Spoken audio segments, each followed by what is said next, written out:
આપ જોઈ રહ્યા છો સ્પાર્ક ટુડે ન્યૂઝ। વાઘોડિયાની ખેમદાસ હોસ્પિટલમાં રક્તદાન શિબિર યોજાય છે। 60 થી વધુ લોકોએ રક્તદાન કર્યું છે। વાઘોડિયાના ઈશ્વરપુરા ગામ પાસે ખેમદાસ આયુર્વેદિક હોસ્પિટલ ખાતે વર્લ્ડ બ્લડ ડોનર ડે એટલે કે વિશ્વ રક્તદાતા દિવસના અનુસંધાનમાં Parul University of Ayurveda and રિસર્ચના રોગ નિદાન ડિપાર્ટમેન્ટ અને ખેમદાસ હોસ્પિટલ તેમજ પારુલ સેવાશ્રમ હોસ્પિટલ એનએસએસ અને પારુલ બ્લડ બેંકની ટીમના સંયુક્ત ઉપક્રમે આ રક્તદાન શિબિરનું આયોજન કરવામાં આવ્યું છે। શિબિરમાં 60 થી 70 જેટલા રક્તદાતા ઉત્સાહભેર રક્તદાન કરી માનવતાનું ઉત્તમ ઉદાહરણ પૂરું પાડ્યું છે। આ રક્તદાન શિબિરનો હેતુ કે જરૂરિયાતમંદ અને ગરજમંદ દર્દીઓને સમયસર લોહી મળી રહે તે માટે આયોજકો દ્વારા દર વર્ષે આ સેવાકીય કાર્ય કરવામાં આવે છે। આ રક્તદાન શિબિરમાં રક્તદાતાઓએ પોતાનું મૂલ્યવાન રક્તદાન કર્યું છે।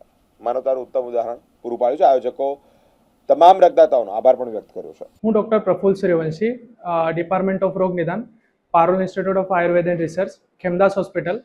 આજે અમારે ત્યાં વર્લ્ડ બ્લડ ડોનર ડે નિમિત્તે દર વર્ષે જે 14 જૂને ઉજવાય છે તે આજે અમે એના નિમિત્તે બ્લડ ડોનેશનનો કેમ્પ આયોજન કર્યો છે પારુલ સેવાશ્રમ હોસ્પિટલ અને એનએસએસની ટીમ દ્વારા।